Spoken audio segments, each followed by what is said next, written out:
मेरा अगला जन्म क्या होगा? अगले जन्म में मैं क्या बनूंगा? भगवान अगले जन्म का फैसला कैसे करते हैं? नमस्कार दोस्तों, स्वागत है आप सभी को आज के इस वीडियो में। प्रिय दर्शकों, आज हम आपके साथ शेयर करने वाले हैं कि अगला जन्म कैसा होगा, भगवान अगले जन्म का फैसला कैसे करते हैं, हम अगले जन्म में क्या बनेंगे और इसके साथ साथ कौन सा कर्म करने पर कुत्ते का जन्म मिलता है।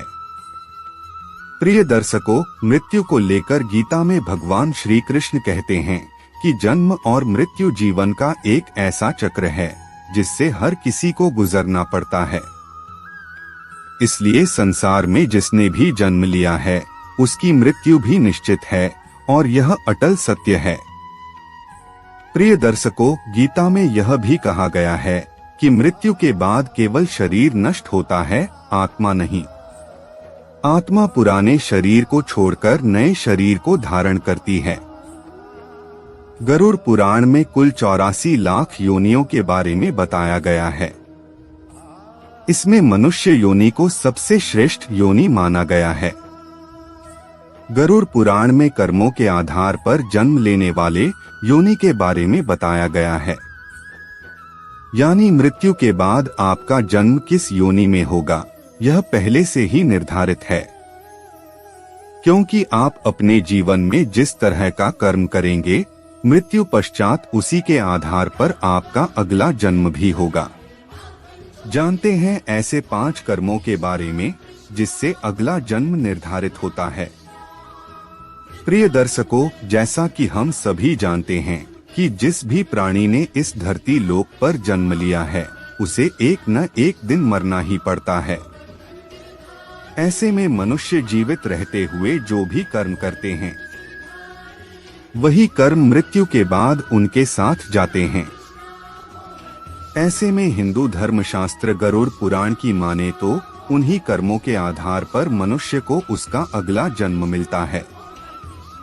इसलिए आज की इस वीडियो में हम आपको ऐसे कुछ कर्मों के बारे में बताने जा रहे हैं जिसको करने के बाद आपको कुत्ता, सुअर, हिजड़ा इन जैसे योनियों में अगला जन्म मिलता है। तो चलिए शुरू करते हैं। लेकिन शुरू करने से पहले यदि आप इस चैनल सत्य वचन 10 मिलियन पर नए हैं तो इसे लाइक और सब्सक्राइब करें ताकि आपको इसी तरह के वीडियो का नोटिफिकेशन मिलता रहे। अब बिना किसी समय को गवाएं वीडियो को स्टार्ट करते हैं। प्रिय दर्शकों, गरुड़ पुराण के अनुसार सबसे पहला कर्म मित्रों से छल करना है। दोस्तों, धरती पर मित्रता को एक अनूठा रिश्ता माना गया है। मित्रता के लिए कुछ लोग अपनी जान तक दे देते हैं, भले ही उनका मित्र बुरा काम ही क्यों न कर रहा हो। वही आज कुछ मित्र ऐसे भी होते हैं जो अपने हित के लिए अपने मित्र को धोखा देने यानी छल करने से भी पीछे नहीं हटते हैं। ऐसे मनुष्य के लिए गरुड़ पुराण में बताया गया है कि जब कोई मनुष्य अपने सच्चे मित्र के साथ छल कपट करता है तो उसे मरने के बाद नरक तो जाना पड़ता ही है, साथ ही उसका अगला जन्म एक गिद्ध के योनि में होता है जो सड़े गले जानवरों का मांस खाकर जीवित रहता है। प्रिय दर्शकों, गरुड़ पुराण में दूसरा धर्म स्त्रियों का सम्मान न करना बताया गया है। संसार में कई पुरुष हैं जो स्त्रियों का सम्मान करते हैं, लेकिन कई ऐसे पुरुष भी आपको देखने को मिल जाते हैं जो प्रत्येक स्त्री को बुरी नजर से देखते हैं और उनके मन में हर समय बस काम वासना ही बसी रहती है और उन्हें लगता है कि उन्हें कोई नहीं देख रहा है, लेकिन ऊपर वाला सब देखता है। ऐसे लोगों के संबंध में गरुड़ पुराण कहता है कि मृत्यु के बाद अगले जन्म में इनको गधे की योनि प्राप्त होती है। इसके अलावा स्त्रियों के संबंध में गरुड़ पुराण कहता है कि जो स्त्री व्यभिचारिणी होती है अर्थात पराये पुरुष के साथ संबंध बनाती है उसका अगला जन्म छिपकली या फिर एक चमगादड़ के रूप में होता है।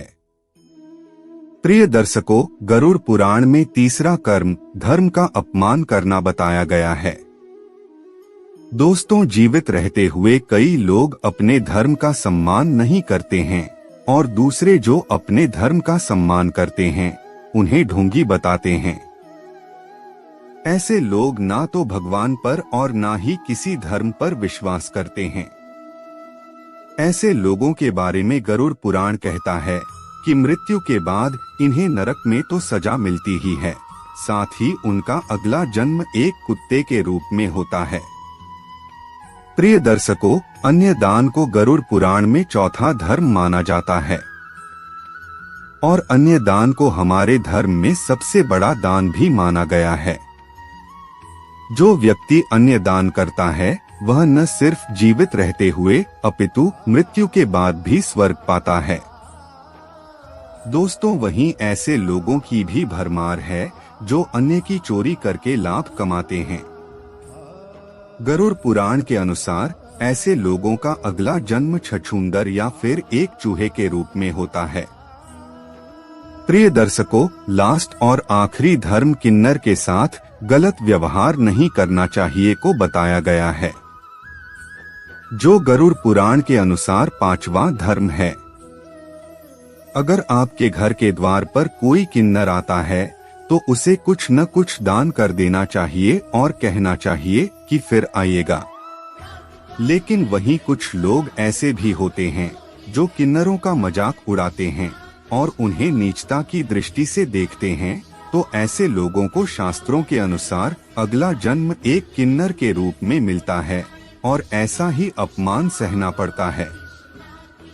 तो प्रिय दर्शकों, हम आशा करते हैं कि आप भी इन कर्मों में से ऐसा एक भी कर्म नहीं करेंगे जिससे कि आपको अपमान सहना पड़े। इसलिए अच्छे कर्म कीजिए और मोक्ष प्राप्त कीजिए। अगर आपको हमारी आज की यह वीडियो अच्छी लगी हो तो इसे ज्यादा से ज्यादा लाइक करने के साथ साथ अपने मित्रों और परिवारों के साथ शेयर जरूर करें। मिलते हैं अगले वीडियो में, तब तक के लिए आप सभी को धन्यवाद।